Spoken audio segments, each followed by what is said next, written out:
Warning. This program contains strong language, auditory violence, and mental nudity. It is intended only for mature audiences. Listener discretion is advised.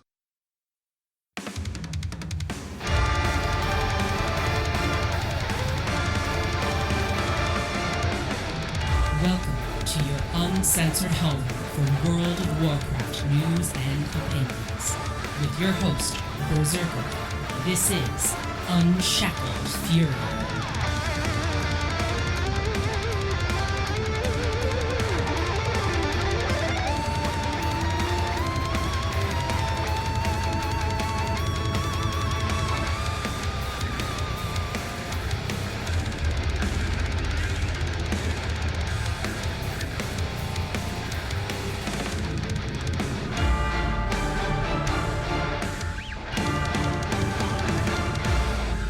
The drought is over, if it ever really began, as we get ready to head into another battle to save an overgrown shrub. Welcome back. Your uncensored home, the World of Warcraft news and opinions, Unshackled Fury. I'm your host, Berserker. This is episode 132. And on today's show, we're picking apart the explosion Patch 10.2 Guardians of the Dream info, wrapping up the central Fury Incarnate storyline, teasing more about what comes next, and giving our September Trading Post ratings. I know how much everybody loves that fucking rating system, especially you, Nick. One quick word. I am fighting the remnants of a fucking cold. It's not the Rona, just a cold. So I'm gonna try to make sure that I mute my hacks and snorts and whatnots. But if I sound like I got a bunch of shit on my nose, I kind of do. So apologies, but we're gonna keep the content coming. Else I'm gonna get my ass handed to me. That's how it goes. And besides, as I said last episode, this is the best time of year. We're getting to the best time of year. It's officially going to be fall very, very soon. And fall, World of Warcraft. It's a match made in heaven.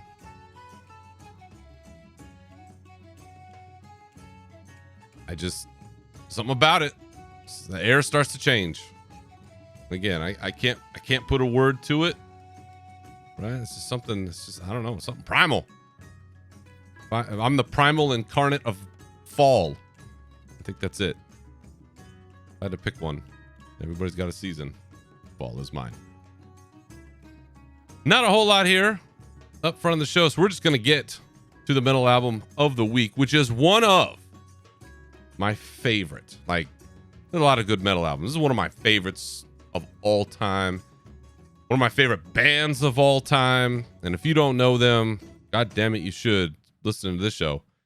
Sabaton and the album Coat of Arms from 2010, specifically May 21st of 2010 is when it was released. The follow-up to The Art of War. That was the album that I learned about them. Homie Rommel introduced me to them.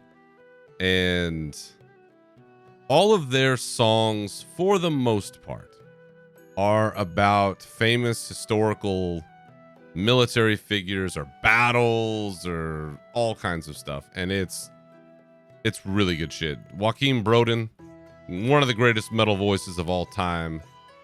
The title track on this one, Coat of Arms, I dare not sing it, any part of it.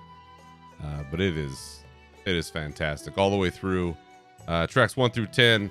All the way through to Metal Ripper, which is a tribute to heavy metal itself, and using lyrics from all kinds of songs from bands ranging from AC/DC, Iron Maiden, Metallica, and Manowar, to Yngwie Malmsteen. If you don't know who Yngwie is, I'm gonna have to support Yngwie on a future metal album of the week. But it's a phenomenal album, a great entry into the band if you've never heard them. They put on some of the greatest shows I've ever seen. Monomarth, fantastic stage show. Sabaton, not a bad second. They have like tanks and they're blowing shit up. And if you get to a venue that's big enough, there's a local venue here in Sacramento, Ace of Spades, if you've ever been there. That's not big enough for like a good stage show, but if you know, it's more like a club-ish, you know, maybe 1,000 people or something in there. It's not super big, maybe a few hundred. But you get to one of those bigger venues and they have some serious stage show badassery going on. So keep an ear out. They have several albums. They just keep putting stuff out. Even currently, they love to tour. If they're near you, go see them. Even if you've never heard of them, this is your first time, go fucking see them. I'm telling you. You will go, oh, Berserker was right. Sabaton's the shit. That's right. So, this week, Sabaton, Coat of Arms. Jam that in your ears. I'm going to head into our rage topic. This one isn't about Warcraft. So, if you're looking for that, you can fast forward. This one's more of a real world one. And anybody who's a sports parent can relate. Let's get into it. Let's rage. So, through events that were out of my control, I ended up managing a little league team this fall. And it is every bit the delightful disaster that you would imagine. Managing, coaching, head coaching any youth sports team would be like. You know, all of the problems that you think you'll have, you will have, and then some. But there is one particular type of problem that I feel I can address with you, my listener, because this may apply, this may be relevant to some of your lives, and I'm not saying that any of you even do this. In fact, I'm sure all of you are good actors in this regard. But if you are volunteering for a child sports team, and you have a child who is playing on said sports team, please don't be flaky.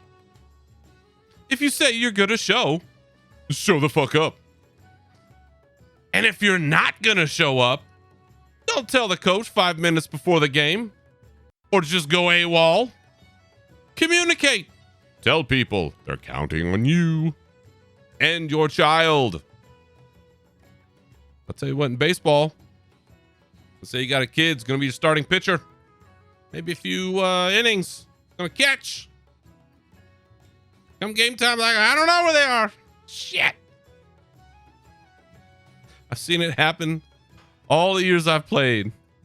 And it's already happened to me. There's a very delicate balance going on out there in the world of youth sports. So if you have a child that is involved in any of these, and you yourself are helping to run any of this, be communicative. Be communicative. Let me share from one end of the frustration to another. Just share. This is my message to all of you. Overly communicate. You can never go wrong. All right. Thank you for that.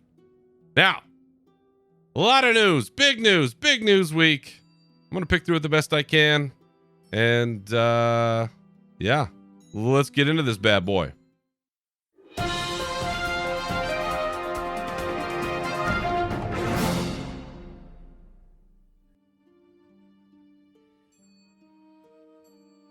So patch 10.2, Guardians of the Dream. We got it. It's real. It's been announced. But before we get into that, what a tease. Before we get into that, let's wrap up a little bit with 10.1.7.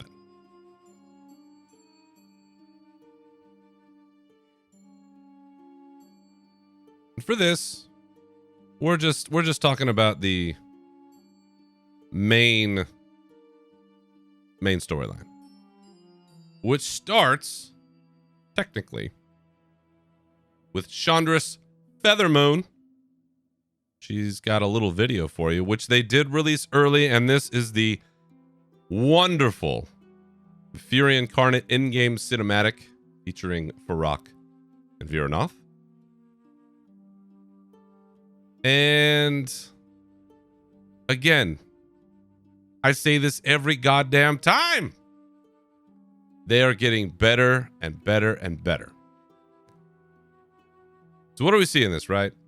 We see Farak, who I feel like is embodying, like whoever the voice actor is, whatever the direction is here, I feel like they just watched Heath Ledger do a Joker, doing his Joker bit, which is one of the all-time greatest versions of any actor doing any character ever. But I feel like they're channeling that into Farak. Hello, little dragon. It's just like, that kind of vibe. And he gets all crazy, and then he's like, oh, I'm calm again. And like, oh, you gotta do the thing. Oh. Very terrifying. Because you don't really know what he's up to. So he's interrogating Garethus, I believe is the name, one of Marithra's children. And he's saying, listen, I want this tree. I know you've been hiding a tree in the Emerald Dream. You're going to let me in there? Like, no, I'm not. And he starts to torture him. Like, oh, he's got the fire. And then, oh, there's Viranoth. Viranoth, fire and ice. In the same building at one time. That's great. As Farak is pressing, Gareth is, got the fire everywhere, right? Fire and dragons and night elves, bit of a history there. Viranoth stops him. Tells him it's enough. This is not what we are here to do. This is not what we're here for. This is not how we're doing things. She even swipes him with some ice as he's trying to burn Garethus. And then the two of them, boom, go at it. Farak shooting out fire. Viranoth with the ice. There they are, fire and ice, going head to head. You see the shadow flame coming out of Farak's eyes. It's intense. I love it. The fire. There's one shot of it in particular where you see the fire in kind of the lower right-hand corner of the screen, and there's Garethus' face. That fire looks so fucking real now. It's amazing. Taron Gregory and the team. Phenomenal. Where do we end up? Well, Viranoth surprisingly saves Garethus, convinces Farak there's another way. He leaves in disgust. Garethus thanks her, and she just kind of walks away. So, again, we're seeing this little break between these incarnates, right? This is a little fissure forming. Like, ooh, now they're turning on each other. Now they're literally fighting each other. Like Farak was gonna blast her face off. Ooh, that probably doesn't bode well, really, for anyone. That's what we see. That's the first part of this quest, technically. And so they're off. Farak and Viranoth, right? They left. They're gonna go off and find another way to take care of this tree. So we have to track them down. Chandra's like, all right, we got to go track them down. So we go to Lundane. I always thought it was Lunadane, but I think she pronounced it Lundane. And we have to defeat some of their primalist forces as we make our way closer to their meeting to hear what they've got to say. And again, we see this rift between them where Farak wants to corrupt this new world tree, this tree of Mirdrasil. We've heard about it. It's in the Emerald Dream. It's growing. Somehow it comes out into our world. Not really clear on how that works, but that is his goal. That is his intent. He wants to twist and corrupt this world tree into something. And Viranoth, very plainly, that's not what we're doing. We're trying to break the Titan's grasp on this world and these entities. We're not here to blow shit up like that. That's not what we're doing here. And you see that continued rift between the two of them. You're like, oh, That's not good. So we hear this meeting. Right, we have to defeat some other druids. And eventually we end up having to go back to Valdrakken. And as we go along, Virnoth shows up at the tower where all the aspects are in Valdrakken and wants to talk to Alexstrasza. We knew previously the two of them had a little tete-a-tete, right? And nobody's attacking anybody. You know, this isn't like before when Alexstrasza was having to do some serious battle with other incarnates. There seems to be more respect there. And through their conversation, Alexstrasza is able to convince Virnoth to join her, to stand with her as a protector of Azeroth. That is some shit. Like for a half patch, 3/4 patch, whatever the fuck we call these now. That is a big piece of the plot coming in a not full patch. That one of the 4 primary antagonists that we had, you know, in the first part of this expansion, that one of them is already split off. That is some serious business. Is it real? Right? Is this just a deep deception? I don't think so. Clearly, when even they don't think there's an audience, Virnoth and Farak fighting it out. Difference of opinion. I don't think they're gonna try to pull some jailer shit where it's like, oh, they knew the whole time you were hiding in the bush. I think they've learned a lesson there. I don't think they're gonna do that shit again. I feel like this is pretty genuine, and it's a great turn. In wrestling terms, a great face turn. Going from a heel to a face. No double turn like WrestleMania 13. The truest and greatest double turn of all time. Stone Cold Steve Austin and Bret Hart, for those who know. But it was a great face turn for Virnoth, who is clearly the most level-headed, right? Has this mission. We want to try to undo the wrong that was done in terms that are very relatable, right? This way of living was forced, was coerced, right? That's like a sort of bondage, you know, force on them. To be free of that or to create choices where there were none, believable. I can run with that. And Alexstrasza now coming on the other side. Is Alexstrasza willing to take on the Titans?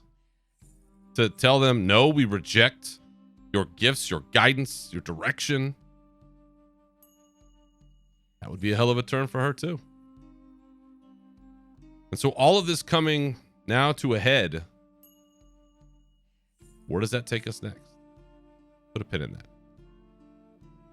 Other storylines that we had going on. There is a Chromie Nosdormu storyline in here.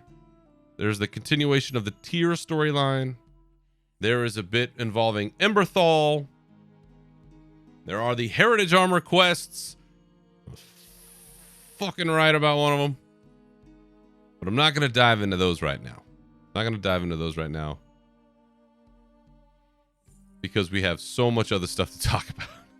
So I might get to those another time. But there are more stories playing out. So again, in a not full patch, quite a bit of story playing out. But this most significant one involving the aspects and the incarnates, seeing that rift forming between the incarnates, Virnoth splitting off, Alexstrasza continuing that turn against the Titans, prophesized perhaps that she will be some harbinger of doom.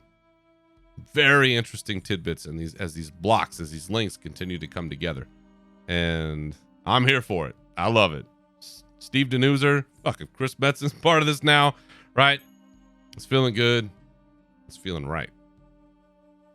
A few other items in this just recently released partial patch. I think that's what we'll call it now. We had several hundred items that were removed during the Cataclysm era added back into the game.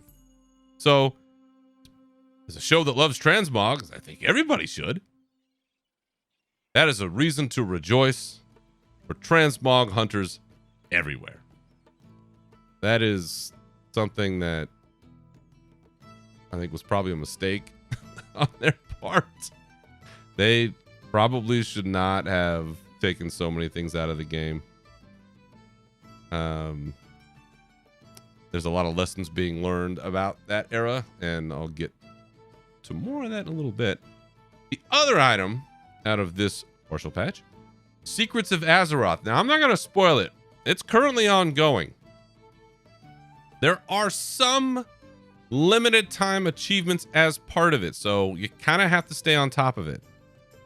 But there are some surprisingly great rewards for participating in this every step along the way. Or just this kind of random, out of the blue holiday or event or whatever they're calling it. They've got some pretty good stuff going on. And there's a lot of information out there, and there's some community clues and some other things going on. I have to say, this is the kind of ingenuity I've been looking for. Didn't really know what this was going to entail. They were very cagey about it, very quiet. But what I'm seeing, it's really cool. So it's going on right now. There are things that will continue after it is technically done. But if you haven't been checking in on that, I highly encourage that you do so. As I said, where do we go next? Well, patch 10.2 Guardians of the Dream was revealed this past week during a Wowcast, which seems to be their featured way of releasing all this stuff.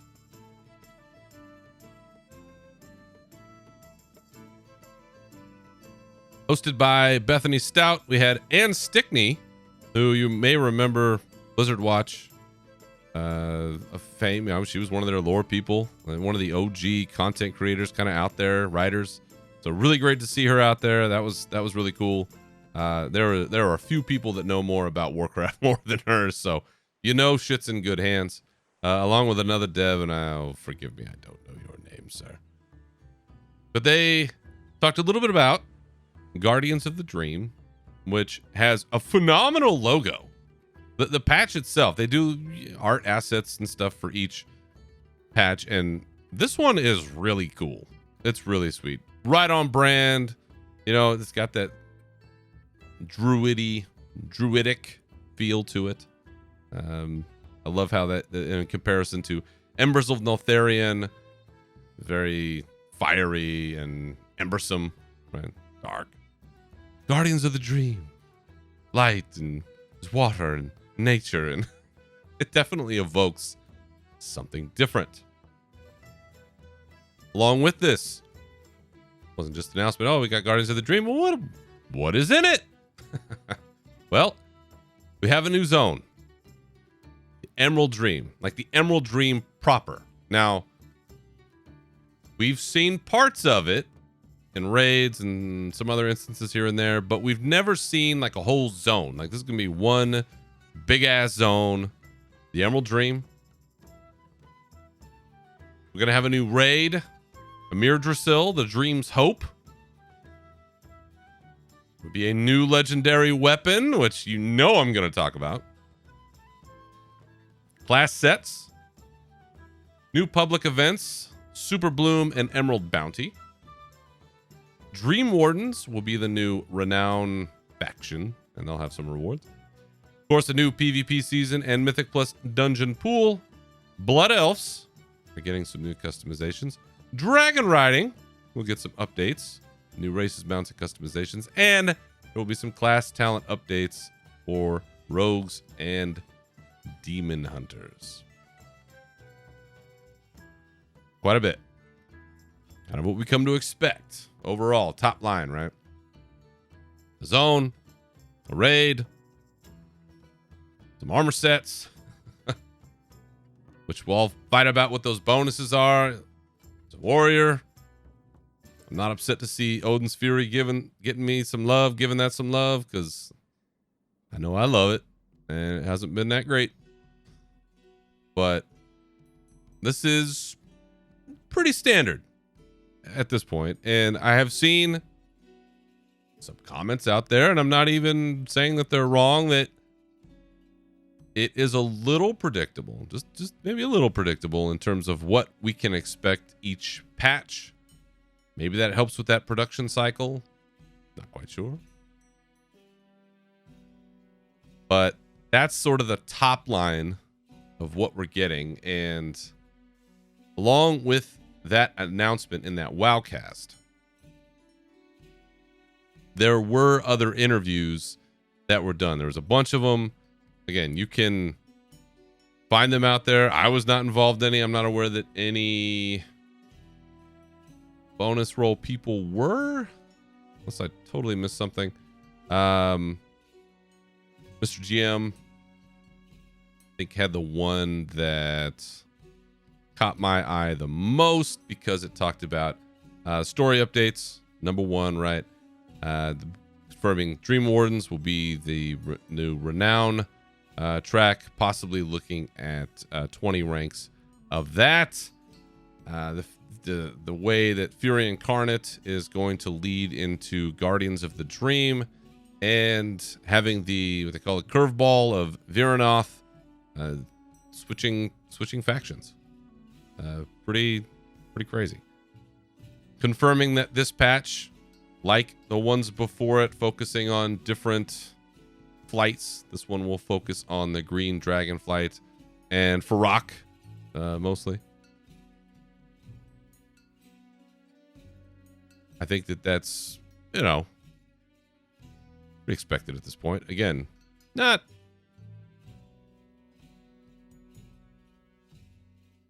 don't know. I think it's okay. I don't know, the thought that's in my mind is this. I saw a comment. This was the time to change it up. I think I'm all right with that. It's interesting that the Emerald Dream is a patch, not an expansion. Because the Emerald Dream as an expansion idea is something that people have thrown around as long as I've been playing Warcraft, as long as we've known about it. It's supposed to be this pristine copy of Azeroth before any beings inhabited it and changed it and did anything to it. So it is an interesting choice on its face that the Emerald Dream is this patch and not an expansion. But we'll talk a little bit about why that is a little further down. I mentioned that the Super Bloom events are these sort of collaborative public events, like the Research Under Fire events that we had in Zaralek Caverns, or the soup. We were making the soup, and they'll have some interesting abilities tied with that. Dream Surges will continue to happen in patch 10.2. So by doing those, you'll be able to do that. And you'll be able to Dragon Ride right away, and there'll be lots to explore. So the zone itself, the initial art that they've released looks amazing.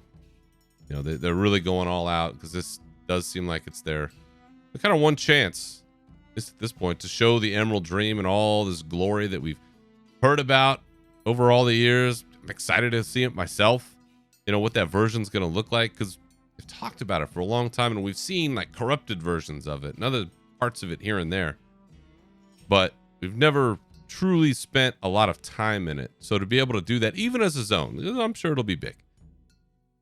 I think that's great. But I'm a raider.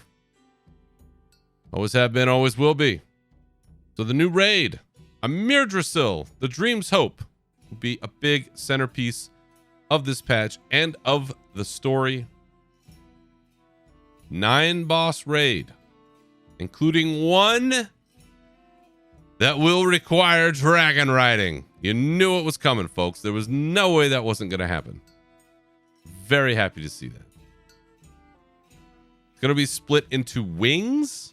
And I believe that we have a list of all of the bosses so far.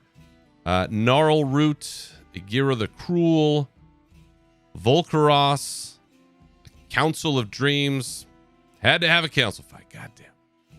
Laradar, Keeper of the Flame, Nimue, Weaver of the Cycle, Smolderon, Tendril Sage Swift was leading the... Oh, he's leading those fiery druid guys. Looks just like Fandral Staghelm. I saw the model, I was kind of confused. And then at the end, Farok the Blazing. That will be our final boss. And the way that describe it is that one wing is untouched by Farok, and that's Nimue, Weaver of the Cycle, is the last boss of that wing. Another wing has been destroyed by Farok, and the last boss is the Fire Lord himself, Smolderon. And Tendril Sage Swift, leader of the Druids of the Flame. Final boss being Farok. And not just final boss being Farok. Farok's got to have some prizes, right? You're goddamn right. Because it is time for us, the two-handed strength weapon wielders of the world of Warcraft, to rise once again and claim our legendary. Because Firaloth, the Dream Render, the two-handed strength axe wielded by Farok himself, will be made available to Death Knights, Paladins, and Warriors. I cannot tell you how fucking happy I am about this. Should it have been Druid related? Probably, but it's not. And I'm not going to look a gift horse in the mouth. Am I going to be the one to get this in my raid team? I know some of them listen, and we probably agree it ain't going to be me.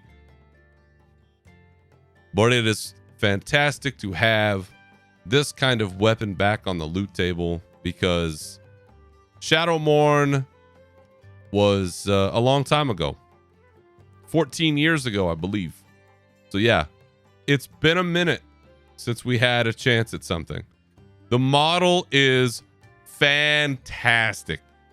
It is evocative in my mind of Shadowmourne. Like, it does kind of have that spiky axe vibe to it in a certain way, but it's fiery, it's glowy, it's got the shadow flame effect. It is 100% badass.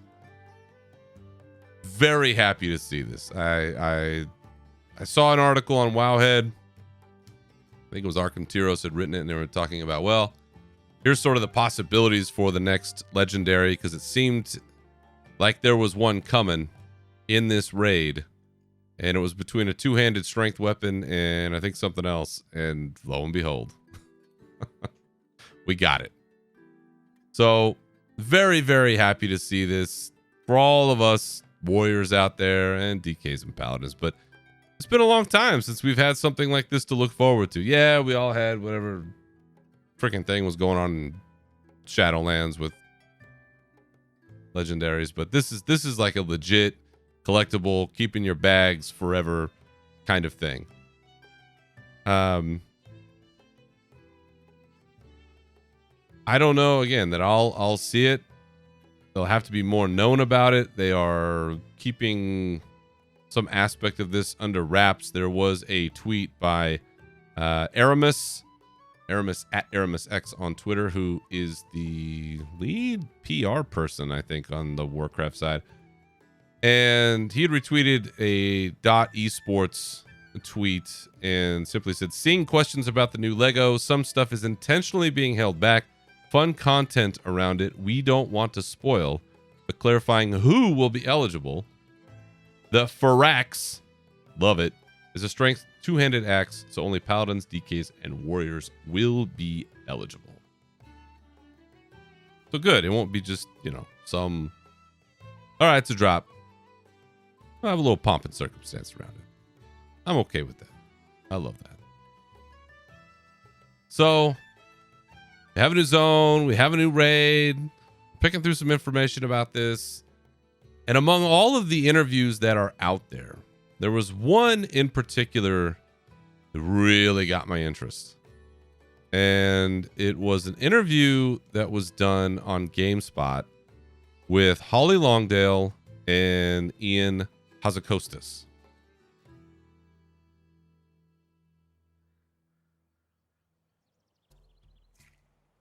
And in it, they touch on a variety of things, but a couple of the big items that got picked up and are relevant to 10.2, kind of where we are and things. A couple of the items that they talked about.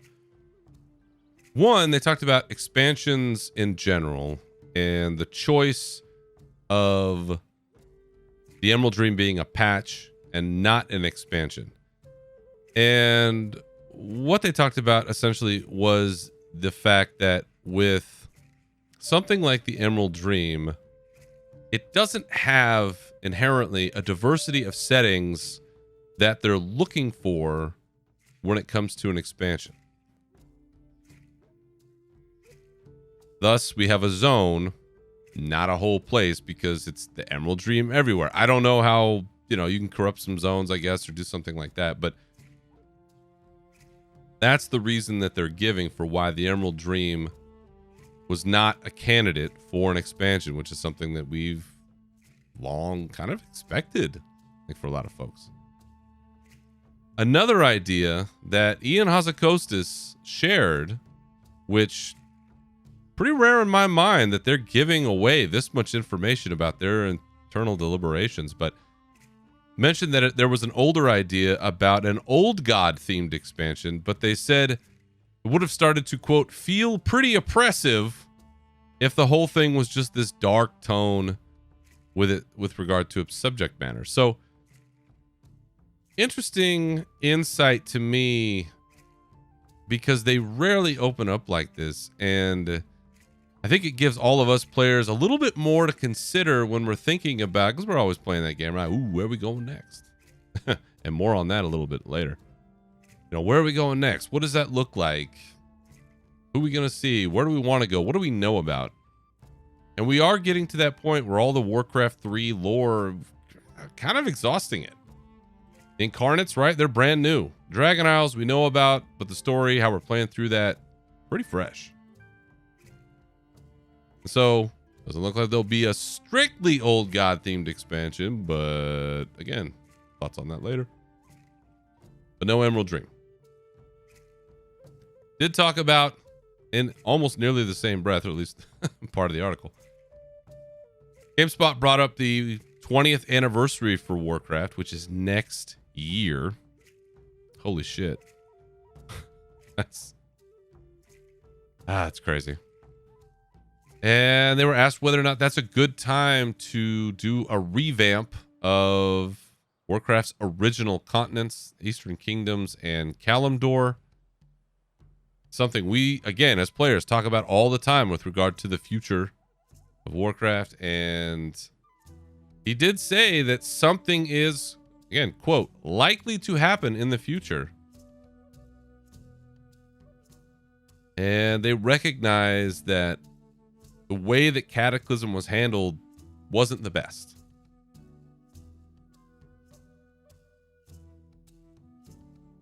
It's a nice admission after the fact, but knows a lot of people screaming about that, going, then why did you do it? Well, times change, right? That's how it is. But could be a revamp on the way. Maybe they explain it, right? Emerald Dream, the original copy. Maybe we can go back in some way or do something. Who knows? Could be some kind of a nexus there.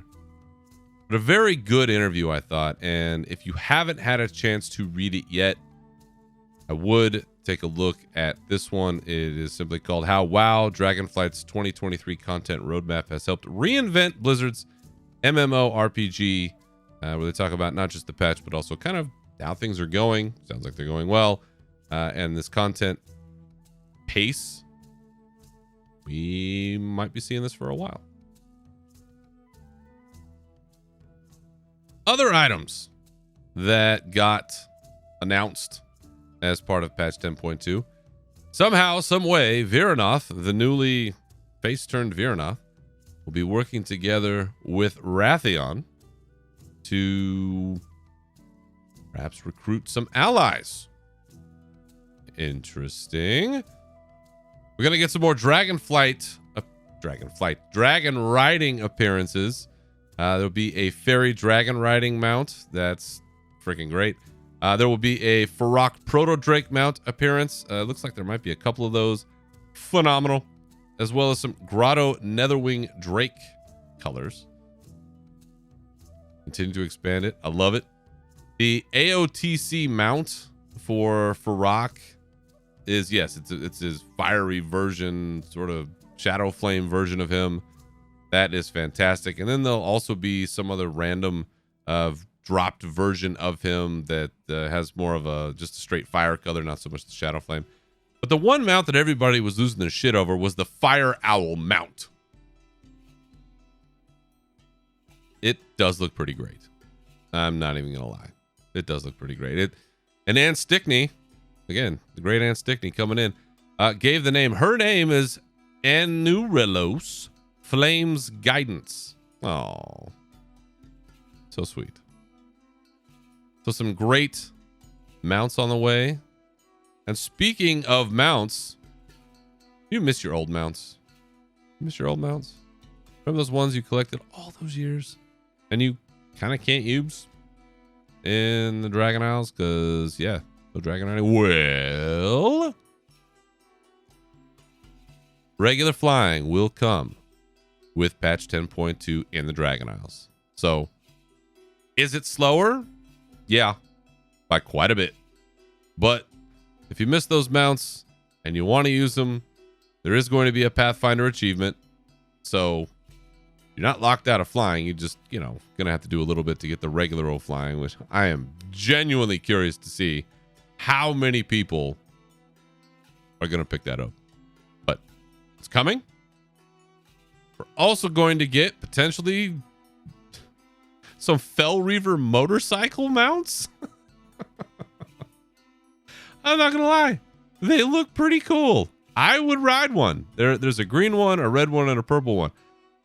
I would take any one of those three. They all look great. I'm not sure how we're getting them. That might be some kind of PvP thing, and then I'm fucked. But Fel Reaver motorcycle on the way. They're also making changes to the Great Vault drops. Everybody loves their vault, right? Well, 10.2, you will not have to work as hard for gear. Appreciate you, Blizzard.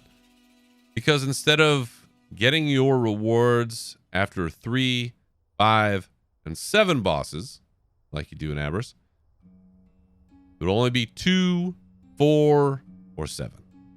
So you get 2 earlier. First 2 bosses, shit. You could walk in there and get that done.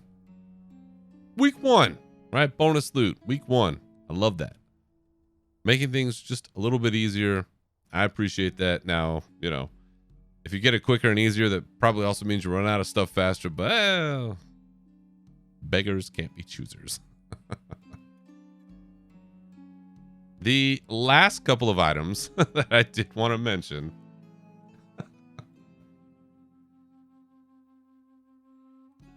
Data mining again. There was apparently in these files a data mine transmog, which is the original armor set used by Sylvanas Windrunner prior to the Shadowlands. So that transmog, for some reason, is showing up. No details. When I saw this, once again, I was just like, what the fuck, man? Like, I swear to God, like, I know that people love this character, and I'm not even saying she's bad. She got done dirty, but she's a great character. But what the and just as I was starting to fly into a rage, maybe appropriately so, in the very next breath, they have data mined a Logosh armor appearance. If you don't know who Logosh is, Logosh was the gladiator sort of moniker that Varian Wrynn took on when he had been split into two versions of himself by Onyxia. There was one that was, I don't know, just kind of like a brain dead king or something. And then the other one was the gladiator Logosh. And that's, you know, when they combined. And then there was a whole story about Varian. But anyway, his gladiator appearance with a phenomenal version of Charlemagne. It is different, but it is perfect for this gladiator appearance. There's a couple of tints for it. There's like a bluer one and a redder one that they found. Again, no information about it. Maybe this is some kind of anniversary reward or some other thing, and maybe we won't see it for a long time. But if you give me this one, Blizzard, I will never complain about Sylvanas Windrunner ever again. I won't ever.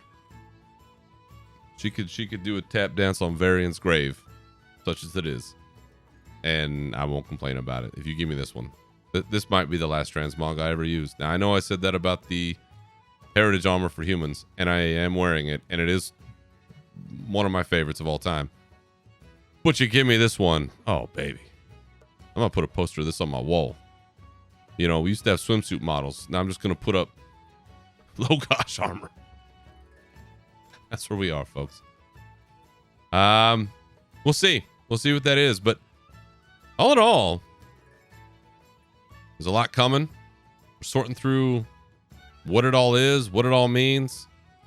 They're being very cagey, very evasive about a release date. We're all thinking, oh, it's before BlizzCon. It's got to be before BlizzCon. I'm still holding to that. I still think it's October. But it can't spoil anything yet. Can't. It's too soon. Next month. I think next month we'll find out. They're also being cagey about, well, is this the last patch? 10.2, is this the last major content patch of Dragonflight? A 9-boss raid? That feels a little short for an end of expansion raid. You know, 12. Like 10, 12, 15. Right? These long-ass raids that we typically have at the end of expansions. That's usually the signal to me. They've confirmed that this is not the last, you know, story patch. So, you know that there'll be at least be a 10.2.5 and a 10.2.7 and these, you know, partial patches. But when we take a look at what's left in the story, after this raid, I assume we'll have 3 of the 4 incarnates dealt with. One's on our side. 2 are dead. We got Iridikron seemingly taking on the Gul'dan role of, oh, haha, I escaped me, and then like twirling his mustache and running away, and we'll see him in the next episode. That would feed into the light and void kind of thing. Come on. That could be it. So you could very well, in my mind, see where 10.2 is the last major content patch, and maybe they're further along on the next expansion than we think. That's part of the challenge with this release schedule, is it's totally upending the internal calendars that we've used for ourselves all these years, and trying to plan out, okay, well, it's, you know, so many, whatever. Every 8 weeks they're pumping stuff out. So there's got to be a break somewhere. Right? What if they do a 10.3, right? So you're looking at, I don't know, October, November, December, January, February, March, April, right? At April 10.3. And then that puts you into a new expansion like a year from now. Not saying that you can't. That would still continue to fit that pattern. But man, maybe Iridikron does come back. And then, oh, there it is. There's our 12 boss raid. It is possible. And then they give us a tease of that next expansion. But I don't know. You're bringing Metzen out. You got to go. You got to go big or go home. So that's where we are with 10.2. At least some of the major hits in my book. Going to the Emerald Dream. I'm going to save a tree again. We're gonna meet some new friends. We're gonna steal a dragon's axe. Some pretty good stuff going on there. So as we continue to find this out, as we get closer to BlizzCon, it's like you can just feel that fucking energy just building and building and getting closer, and it's phenomenal. Wow. I love this time of year. I love it so much. So as we look down the road, as we look at what is next, right, we ask ourselves, okay, well, where do we think we're going? And there has been a lot of speculation about one potential aspect of where we could be going and the theme of what we could be doing. And with the Seafarers pack that was on sale, and there's a Twitch drop I'm going to mention a little later that's got another kind of related theme. And are we going to a pirate themed thing on the backside of Azeroth? Like that is the building consensus that seems to have been happening. And I know there's some folks out there Allie, who really hope that there is a pirate themed expansion. Well, Maki Barra, president of Blizzard, at quick threw some cold fucking water on that. Somebody who had gone through some tweets, and he responded to one of them talking about this very subject, and all he had to say was, quote, "No pirates." Oh, that hits like a splash of cold water in the face, doesn't it?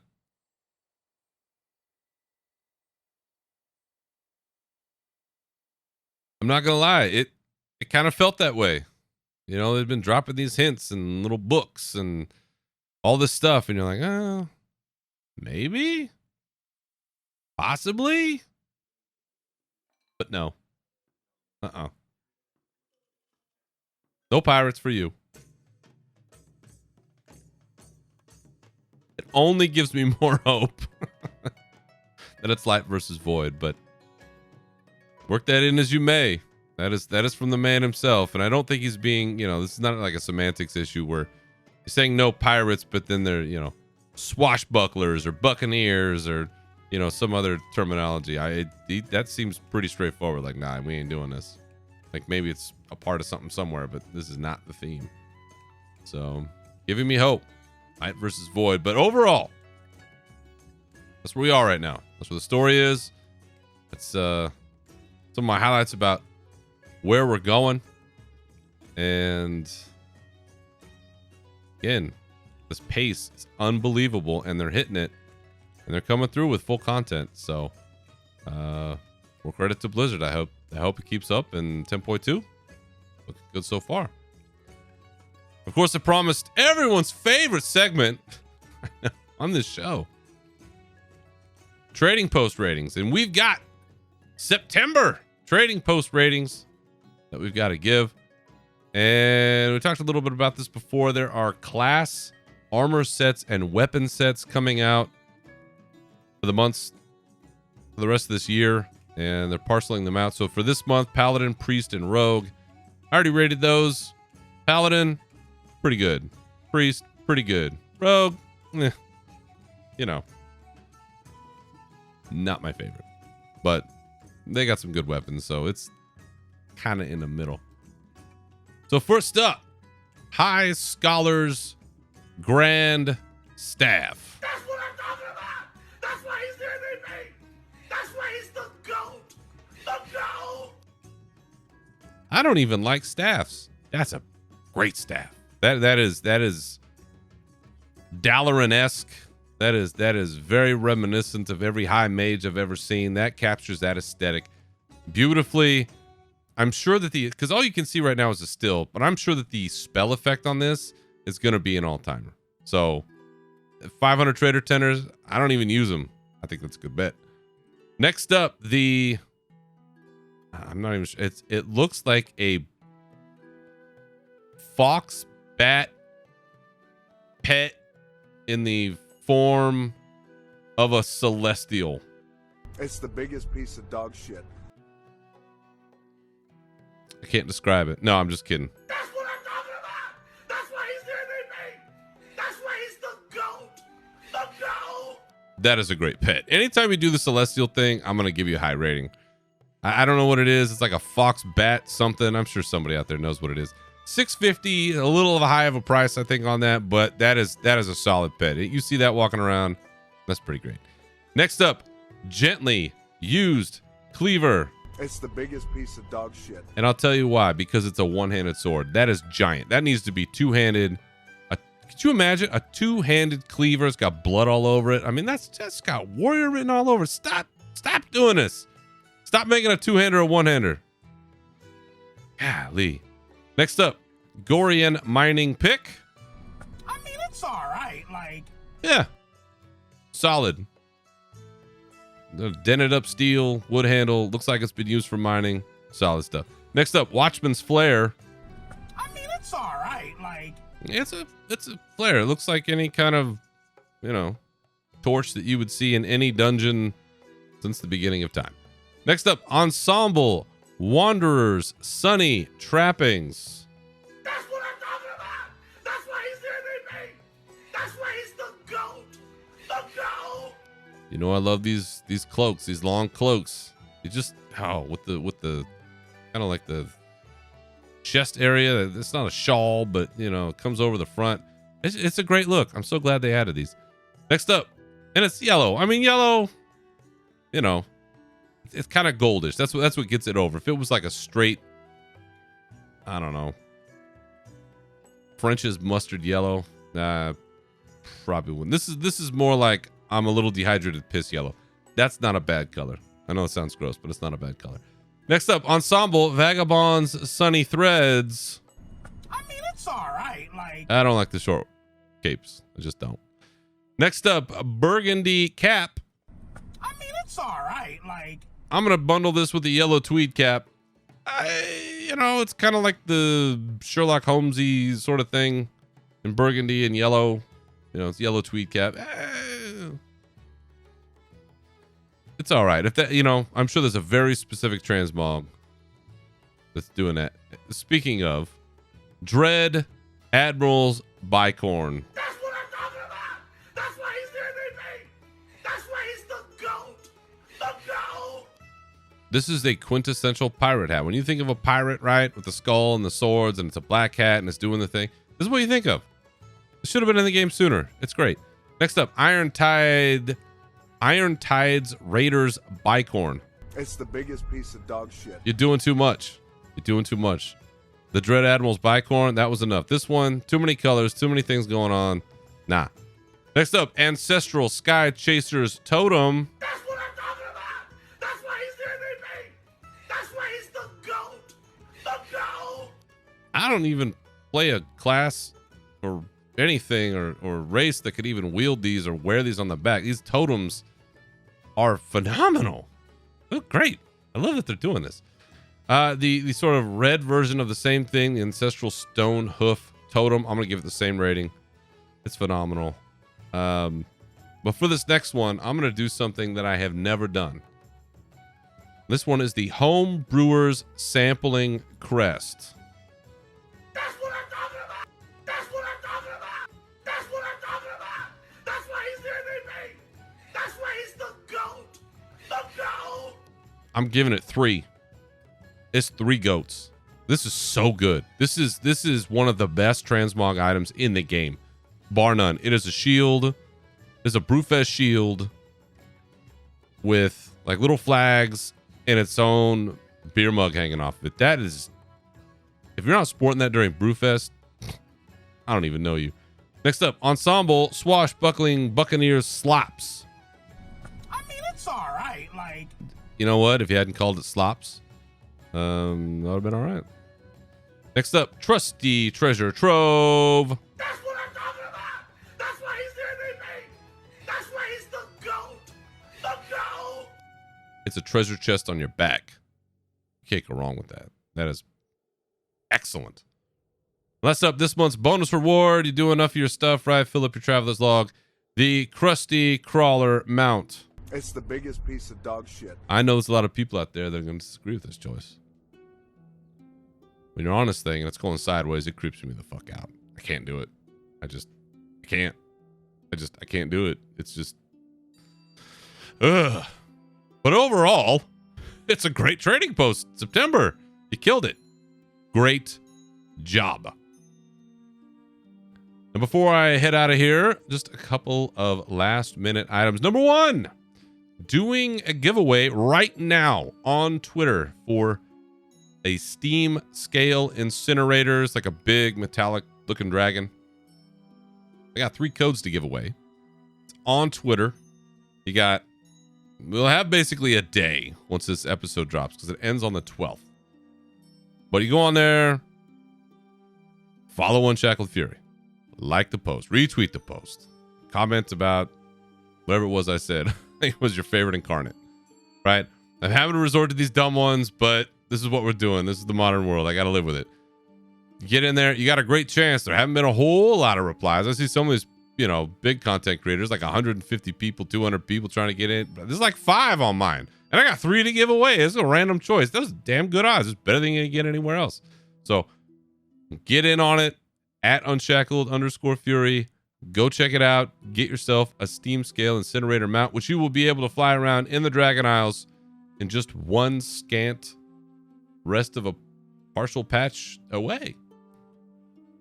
In conjunction with that, there is a Twitch drop going on at the same time for the Dashing Buccaneers Slops Transmog, which I think is a slight recolor of the September one I just mentioned. All you got to do between September 5th at 10 a.m. and September 12th at 10 a.m. is watch 4 hours of Dragonflight content. So by the time you hear this, you'll have about a day left of 4 hours, and that sucker can be yours for free. All right. I think we've done enough damage for one episode. My thanks to all of you for listening. And remember, you can always follow me and this show on Twitter at Berserker Rage and Unshackled_Fury, on Blue Sky at Berserker and Unshackled Fury, as well as on Twitch at Unshackled Fury and Real Berserker. You can also join our Discord, links for which are in the profile of the show on Twitter and on our bonus roll page. Feel free to contact the show with your questions, comments, or otherwise through any of those resources or unshackledfury.com. And you can find this show wherever you get your podcasts. So once again, thank you for listening. Remember to keep your swords wet and your banners high, and we'll see you next time. Farewell.